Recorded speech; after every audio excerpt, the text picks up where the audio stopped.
외국의 한 제재소의 직원이었던 캐몬스 윌슨이라는 사람이 있습니다. 그 사람은요, 열심히 직장 생활을 하던 중에 갑자기 해고를 나갑니다. 너무나 화가 났지만 모든 것을 포기하고 집을 떠나서 방황하면서 그 충격을 잊어보려고 했어요. 하지만 복수심은 더 커져만 갔습니다. 돈도 떨어지고 힘들어서 아내에게 이런 이야기를 해요. 죽고 싶어. 모든 것을 해봤지만 아무것도 되는 것이 없어 라고 했어요. 절망 가운데에서. 그 이야기를 들었던 아내는 이런 이야기를 합니다. 기도를 하지 않았잖아요. 당신의 상황과 문제를 하나님과 상의해보지 않았잖아요 라고 얘기를 해요. 감동을 받은 윌슨은 아내와 함께 기도를 하기 시작을 했고, 마음에 있었던 그 미움과 복수심이 사라지기 시작했습니다. 그리고 새로운 아이디어가 떠오르기 시작을 했어요. 그는 작은 건축업을 시작했는데 그 성실하고 꼼꼼함이 소문이 나서 많은 주문이 들어오기 시작했고 5년 만에 사업이 안정됐습니다. 계속해서 기도를 하는 중에 하나님께서 그에게 새로운 마음, 감동을 줬어요. 윌슨이 건축을 하기 위해 시으로 다니면서 보니까 저렴하고 마음에 드는 호텔이 없었어요. 그래서 윌슨은 서비스 좋고 저렴하고 깨끗한 호텔을 짓고 싶었습니다. 하나님께서 그 기도를 응답해 주셨고 호텔을 짓기 시작해서 급기야 체인으로 세계적으로 퍼져 있는 홀리데이인 호텔의 창업자가 되었어요. 세계적인 부호가 되었습니다. 회사에서 해고를 당하고 절망과 좌절 속에서 복수를 꿈꾸며 부정적인 삶을 살고 있었던 그를 하나님은 기도하자는 아내의 그 말을 도구로 해서 만나주셨던 거예요. 그렇게 하나님과의 관계가 회복된 그의 삶 속에서 하나님은 일하기 시작하셨습니다. 결국 좌절과 절망에서 다시 부활하게 되었어요. 하나님과의 관계가 그렇게 중요합니다. 인생의 절망과 좌절에서 다시 부활하는 것이나 생명의 죽음에서 다시 부활하는 것은 하나님의 전적인 주권에 있기 때문에 하나님과의 관계적인 측면에서 그 관계를 다시 회복하는 게 굉장히 중요합니다. 부활을 위해 반드시 선행되어야 할 것은 죄사함이고 그 죄사함을 위해 반드시 선행되어야 할 것은 하나님과의 관계 회복에 있어요. 그리고 결국은 부활의 기쁨을 맛보게 됩니다. 문제는 많은 사람들이 예수님의 부활을 믿고 성도의 부활을 믿기는 하지만 죽은 사람이 다시 살아난다는 부활은 믿지 않는 사람들이 곳곳에 있습니다.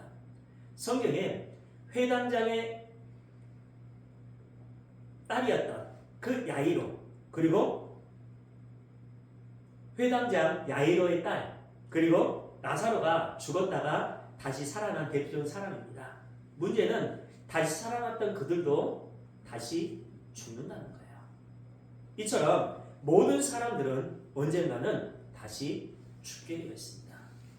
기도해서 15년을 더 살았던 히스기야 왕은 훗날 교만해져서 하나님의 징계를 받아 자신뿐 아니라 유다 백성들까지 고생을 시켰던 사건이 있어요. 히스기야는요 25살에 왕이 되어서 29년 동안 남유다를 다스리면서 여호와의 보시기에 정직하게 행했다라는 칭찬을 받게 돼요. 하나님 앞에. 열왕기하 18장 3에서 6절입니다. 히스기야가 그의 조상 다윗의 모든 행위와 같이 여호와께서 보시기에 정직하게 행하여 그가 여러 산당들을 제거하며 주상을 깨뜨리며 아사라 목상을 찢으며 이렇게 신앙생활을 열심히 했습니다. 모세가 만들었던 놋뱀을 이스라엘 자손이 이때까지 향하여 분향함으로, 이거 잘 기억하세요. 놋뱀을 분향을 해요. 그것을 부수고 누스단이라 일컬었다. 여기서 누스단은요 놋으로 만든 것, 놋 조각이라는 뜻이에요. 히스기야가 이스라엘 하나님 여호와를 의지하였는데 그의 전후 유다 여러 왕 중에 그러한 자가 없었으니 곧 그가 여호와께 연합하여 그에게서 떠나지 아니하고 여호와께서 모세에게 명령하신 계명을 지켰더라. 모세에 의해 만들어진 노뱀은요, 이스라엘 백성들에게 상징적인 숭배의 대상이 되어서 예루살렘 성전에 800년 이상을 잘 보관되어 있었다고 해요. 문제는 그 노뱀이 기념물로 남겨져 있다가 점점 백성들의 우상 숭배의 대상이 되어갔다는 거예요. 우상 숭배의 대상이. 그렇게 하나님 앞에서 철저하게 종교개혁을 하면서 하나님을 섬겼던 히스기야에게 하나님이 함께 하시면서 형통한 삶을 허락해 줬어요. 그러던 중에 히스기야가 병들어 죽게 되는데 이사야는 하나님의 말씀을 전하면서 히스기야가 죽고 살지 못할 것이니까 집을 정리하라 라고 합니다. 이에 히스기야는 하나님께 간절히 기도를 해요. 열왕기하 20장 1에 3절. 그때 히스기야가 병들어 죽게 되네 아모스의 아들 선지자 이사야가 그에게 나와서 그에게 이르되 여호와의 말씀이 너는 집을 정리하라 내가 죽고 살지 못하리라 하셨나이다. 히스기야가 낮을 벽으로 향하고 여호와께 기도하여 이르되 여호와여 구하오니 내가 진실과 전심으로 주 앞에 행하며 주께서 보시기에 선하게 행한 것을 기억하옵소서 하고 히스기야가 심히 통곡하였더라. 하나님은 간절히 기도했던 히스기야 기도를 응답해 주셔서 15년을 더 살게 해주십니다. 열왕기하 20장 5에서 6절 너는 돌아가서 내 백성의 주권자 히스기야에게 이르기를 왕의 주상 다윗의 하나님 여호와의 말씀이 내가 내 기도를 들었고 내 눈물을 보았노라. 내가 너를 낫게 하리니 내가 3일 만에 여호와의 성전에 올라가겠고 내가 내 날에 15년을 더할 것이며 내가 너와 이 성을 아수르의 왕의 손에서 구원하고 내가 나를 위하고 또 내 종 다윗을 위함으로 이 성을 보호하리라 하였다 하셨더라. 그리고 하나님요 이사야를 통해 모아 반죽을 반죽을 만들어서 히스기야의 상체에 발라서 낫게 줍니다. 7절에 나와요. 그렇게 하나님의 은혜로 살게 된 히스기야도 결국은 어떻게 되죠? 하나님의 부르심을 받아 죽게 됩니다.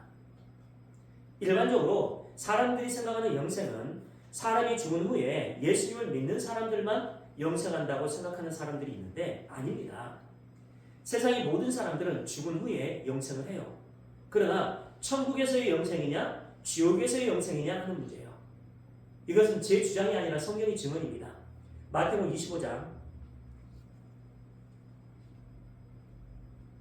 넘어가서 45절에서 46절까지만 보겠습니다. 이에 임금이 대답하여 이르시되 내가 진실로 너에게 이르노니 이 지극히 작은 자 하나에게 하지 아니한 것이 곧 내게 하지 아니한 것이니라 하시니라. 앞에 많은 나열을 했잖아요. 목마른 자에게 물을 주지 않았고 하면서 나열을 여러 가지 했잖아요. 그러니까 우리가 언제 그랬습니까? 하니까 이 얘기를 하고 있는 거예요. 46절 그들은 영벌에 의인들은 영생에 들어가리라 하시니라. 여기서 영벌은 영생하면서 받는 형벌을 말하죠. 영원토록 받는 형벌. 인간의 육체는 죽었지만 영은 영생한다는 뜻입니다. 만일 육체의 죽음으로 모든 것이 끝난다면 마음대로 살아도 되겠지만 정말로 무서운 것은 모든 감각이 살아있는 그 영이 죽지 않고 받게 될 영원한 형벌이 있다는 거예요. 그래서 우리가 이렇게 열심히 신앙생활을 하고 그래서 우리를 창조하신 창조주 우리의 모든 죄 문제를 유일하게 해결해 주신 그 하나님을 향하고 그 하나님을 예배하는 삶을 살아가고 있잖아요. 그것을 깨닫게 하신 그 성령 하나님의 내주하심으로 인해서 우리가 그런 삶을 살고 있는 것입니다. 그러니까 영벌이 무서워서 벌벌벌 떨면서 하나님의 눈치를 보며 산다면 그것은 하나님의 뜻이 아니라 그 자체가 형벌이라고 할 수 있어요. 그러니까 자유함은요 그리스도 안에서 자유함은 그 모든 형벌을 해결해 주신 하나님의 사랑과 은총 가운데서 우리가 온전히 들어갈 수가 있게 되는 거죠. 그러니까 하나님과의 올바른 관계가 되어 있으면 절대로 그런 두려움이 있을 수 없겠죠. 그러니까 두려움이 있다는 것은 하나님과의 올바른 관계가 되어 있지 않다는 결과예요. 하나님은 자녀들이 그런 삶을 살아가는 것을 원치 않습니다. 성도의 올바른 신앙생활은 하나님과의 올바른 관계에서부터 시작돼요. 그리고 신앙생활의 보상으로 주어지는 것은 구원에 대한 영생의 부활이 아닙니다. 다시 한번 말씀드릴게요. 신앙생활의 보상으로 주어지는 것이 구원에 대한 영생의 부활이 아니에요. 성도의 신앙생활은 구원받은 자의 결과로 누리는 은혜예요. 근데 많은 사람들이 이걸 착각을 해서 우리가 신앙생활을 어떻게 어떤 모양으로 어떻게 열심히 해야지만이 하나님 나를 구원시켜 주실 것이라고 착각을 하는데 아닙니다. 성도의 신앙생활은 구원받은 자의 결과로 누리는 하나님의 은혜예요.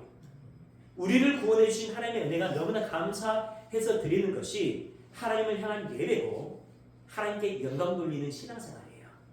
그러니까 성도는 구원받은 자의 결과로 하나님을 예배하고 영원히 하나님을 즐거워하는 삶을 살아가게 되어 있는 겁니다. 그게 우리의 정체성입니다. 그런데 많은 사람들이 하나님과 예배에 대해 잘못 이해하다 보니까 구원받기 위한 목적으로 신앙생활을 하는 사람들이 너무나 많아요. 거기서 나타나는 것이 율법주의고 인본주의고 알메니언주의입니다. 행위를 통해서 구원을 받을 수 있다는 것이죠.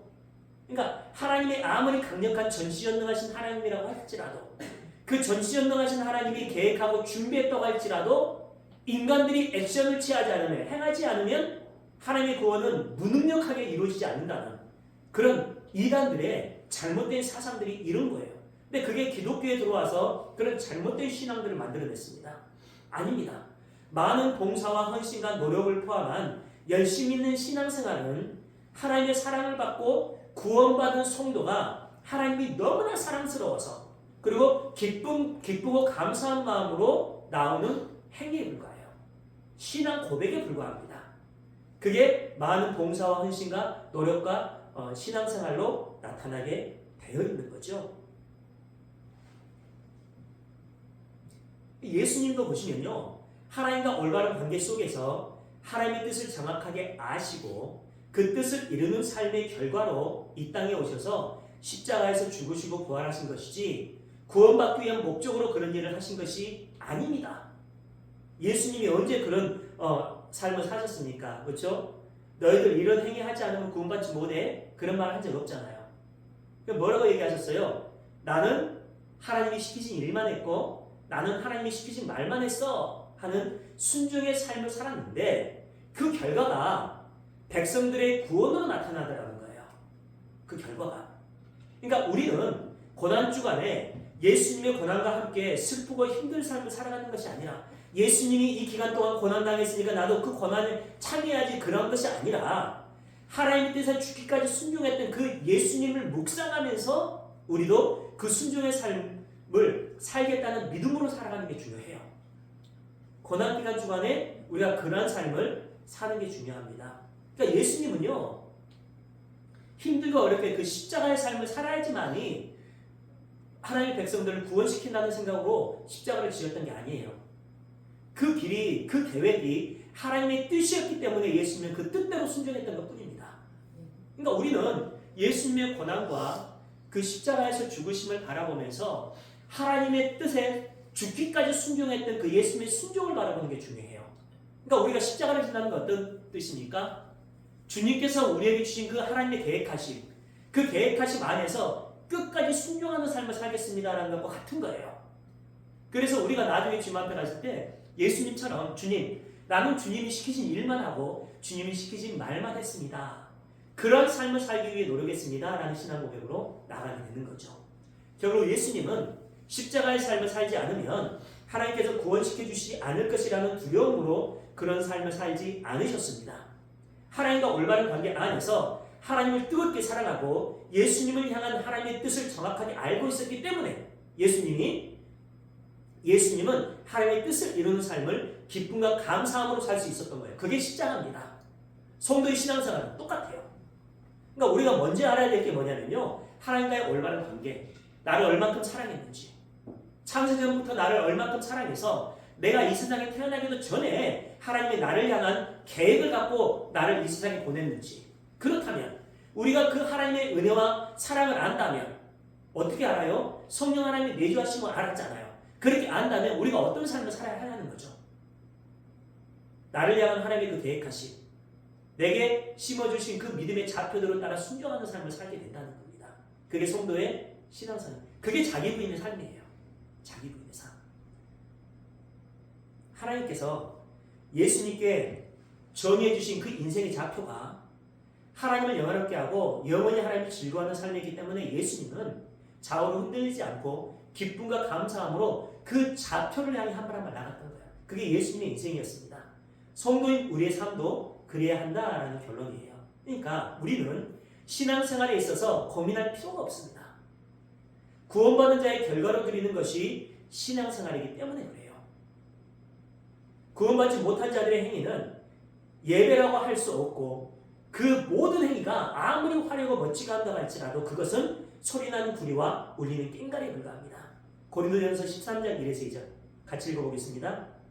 시작. 내가 사람의 방언과 천사의 말을 할지라도 사랑이 없으면 소리나는 구리와 울리는 꽹과리가 되고 내가 예언하는 능력이 있어 모든 비밀과 모든 지식을 알고 또 산을 옮길 만한 모든 믿음이 있을지라도 사랑이 없으면 내 아무것도 아니에요. 아멘. 아주 멋진 일이잖아요. 방언을 하고 천사의 말을 하고 그렇죠? 예언을 하고 능력을 행하고 하나님의 모든 비밀 그리고 하나님께 주신 모든 지식을 알고 있다. 멋지잖아요. 근데 사랑이 없으면 이것은 어떤 말이냐면요. 너희들이 이런 사랑을 행하지 않으면이 아니라 하나님의 사랑이 너에게 부어지지 않으면이라는 의미예요. 너희들이 아무리 화려하고 멋진 일을 한다고 할지라도 하나님의 사랑이 너에게 부어지지 않으면 이건 소리나는 구리와 울리는 꽹과리에 불과하다. 그러니까 우리가 구하는 게 뭐가 돼야 돼요? 하나님의 사랑을 구하는 거죠. 그렇죠? 그 이야기를 하고 있습니다. 죽으신 예수님의 부활은 결코 종교적인 추상이 아니라 우리의 삶에서 생생하게 경험되어야 할 실체예요. 그러니까 우리는 예수님의 죽으심과 함께 우리의 죄성을 모두 죽이고 예수님의 부활하심과 함께 하나님 나라 백성으로서의 삶으로 부활해야 합니다. 그래서 그것이 성도의 삶이에요. 그 삶을 어떻게 우리가 지향하며 나갈 수 있겠습니까? 그 삶이 뭐예요? 하나님의 말씀대로 따라 순종하는 삶이잖아요. 그렇죠? 그러니까 우리는 딱 한 가지만 하면 됩니다. 나를 향한 하나님의 계획하신 어떤 것인지를 우리가 예배를 통해, 기도를 통해, 말씀을 통해 깨달아가는 거예요. 누가 우리에게 와서 그걸 가르쳐주나요? 성령 하나님이 가르쳐주잖아요. 그 성령 하나님의 내리하심을 통해서 나를 향한 하나님의 뜻이 무엇인지를 명확하게 알고 그 뜻대로 따라 순종하는 삶을 살아가게 되는 거예요. 그러나 각자에게 주신 하나님의 뜻이 한 가지가 아니라 각자에게 주신 것이 다를 수 있어요. 그래서 예수께서 각 주체에 대한 비유를 말씀해 주시잖아요. 그렇죠? 사람에 따라 하나님이 주신 그 믿음의 작도가 다를 수가 있다. 그러나 목적지는 하나란다. 목적지는 똑같아요. 그러나 각자에게 주신 은사가 다를 수가 있어. 그 은사를 가지고 크고 작은 많고 적음에 대한 개념을 너희들은 적용시켜서는 안 되고 내게 주신 것을 절대 만족으로 해서 그것으로 최선을 다해 살아가면 된단다. 그 이야기를 하고 있는 거예요. 사도 바울은 이런 말을 합니다. 본문 13절 만일 죽은 자의 부활이 없으면 그리스도도 다시 살아나지 못하셨으리라. 죽음은 단순히 육체가 죽는 것뿐입니다. 육체는 티끌로 만들어졌기 때문에 때가 되면 다시 흙으로 돌아가게 되어 있어요. 그러나 영은 하나님으로부터 왔기 때문에 다시 하나님께로 가서 영생합니다. 19절입니다.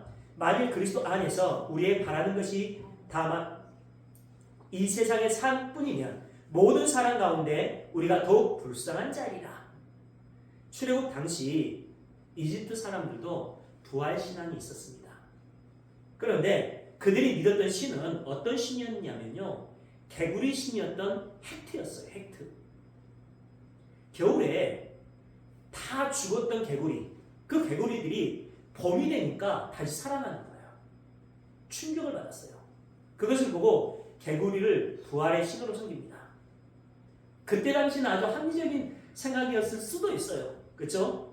개구리처럼 부활하고 번창하고 싶다는 거죠.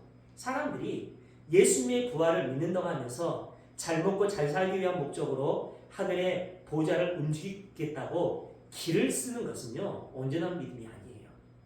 종교 생활을 소홀히 하면 하나님께 벌을 받을까봐 정전긍긍하면서 두려움으로 교회에서 주님만 부르짖고 있다면 그것은 온전한 믿음이 아닙니다. 내가 어떤 행위를 열심히 해야지 하나님이 내게 복을 주고 내 인생 가운데 환난과 고난이 오면 내가 뭘 잘못했지? 내가 뭘 좀 소홀히 했지? 내가 무엇을 좀 부족하게 했지? 라는 그런 잘못된 사상으로 살아가는 것. 그게 그때 당시 개구리 신을 믿었던 헥트의 우상숭배적인 사상이었습니다. 두려움은요, 하나님과 올바른 관계가 되었지 않은 것이고 하나님의 뜻, 하나님의 사랑, 하나님의 은혜를 모른다는 것이고 하나님께 불순종한 결과로 나타나는 것이 두려움이잖아요. 그런 신앙의 형태는 예수님을 해크, 개구리 신으로 믿는 것이나 마찬가지입니다. 예수님을 향한 믿음에 우리가 원하는 세상적인 것들을 섞어서 다른 믿음을 만들어서는 안 돼요. 그것이 아무리 화려하고 멋지다고 할지라도 그것은 우상숭배지 하나님께서 인정하지 않습니다. 서기관과 바리새인들이 그랬어요. 그래서 율법에 있어서 두 번째가 너무 서러워할 정도. 구약에서 하나님을 섬기는 방법으로 주셨던 그 율법이잖아요. 그들을 향해서 불법을 행하는 자들이라고 선언해봤습니다. 그게 하나님의 법이 아니라는 거예요. 하나님을 올바로 섬기는 게 아니라는 것입니다. 예수님은 부활하셔서 잠자는 자들의 첫 열매가 됐습니다. 우리 장로님께서 기도하셨잖아요. 항아리 미랄의 땅에 떨어져 썩어 죽은 후에 허다하게 많은 열매를 맺듯이 예수님께서 죽으시고 다시 살아나셔서 하나님의 첫 열매가 되셨어요. 첫 열매.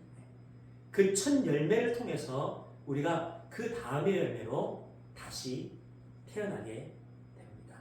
부활하게 됩니다. 하나님은 그 첫 열매인 예수님을 설명하기 위해 구약에서 이렇게 여러 가지 첫 열매에 대한 부분들을 강조해 오셨습니다. 한번 볼까요? 역대하 31장 5절. 왕의 명령이 내리자 곧 이스라엘 자손이 곡식과 포도주와 기름과 꿀과 밭의 모든 소산의 첫 열매들을 풍성히 드렸고 또 모든 것의 11조를 많이 가져왔으며 에스겔 20장 40절. 주 여호와의 말씀이라 이스라엘 온 족속이 그의 땅에 있어서 내 거룩한 산 곧 이스라엘의 높은 산에서 다 나를 섬기리니 거기서 내가 그들을 기쁘게 받을지라. 거기에서 너희 예물과 너희가 드리는 첫 열매와 너희 모든 선물을 요구하리라. 그래서 이렇게 구약 성경에서뿐 아니라 여러 곳에서 이 첫 열매인 예수님을 첫 열매에 대한 부분들을 얘기하는 것은 그 첫 열매이신 예수님을 설명하기 위한 목적입니다. 하나님의 뜻에 완벽하게 순종을 했던 그 첫 열매이신 예수님의 부활이 없었기 때문에 첫 열매이신 예수님 안에서 하나님의 뜻이 예수님의 부활이 있었기 때문에 그 첫 열매이신 예수님 안에서 하나님의 뜻이 이루어졌어요. 그리고 그 뜻이 하나님께서 예정하신 우리에게 열매로 나타나게 되었습니다. 그러니까 예수님은요, 우리의 신앙생활의 핵심이자 본질입니다. 구약 성경에서 그렇게 강조했던 분이 바로 오실 메시아 예수 그리스도고요. 신약 성경에서 그렇게 강조하는 것도 오실 메시아 예수 그리스도예요. 우리는 다시 오실 메시아 그 예수 그리스도를 바라보며 지향하며 나가고 있잖아요.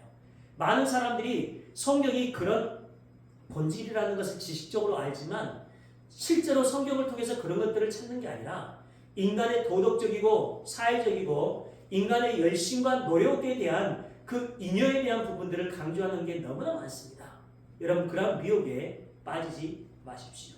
오직 하나님은요, 하나님의 나라 백성, 하나님의 백성의 구원에 포커스가 맞춰져 있고 그 백성들을 구원하기 위한 본질로 예수 그리스도를 이 땅에 보내주셨고 그 예수님을 하나님의 뜻에 완벽하게 순종할 수 있도록 그 삶을 이끌어 가심으로 인해서 그 순종의 절정으로 인해서 우리를 구원시켜 줬습니다. 우리의 죄에 대한 문제를 해결해 주신 거예요. 그게 성경의 증언입니다. 성경의 증언.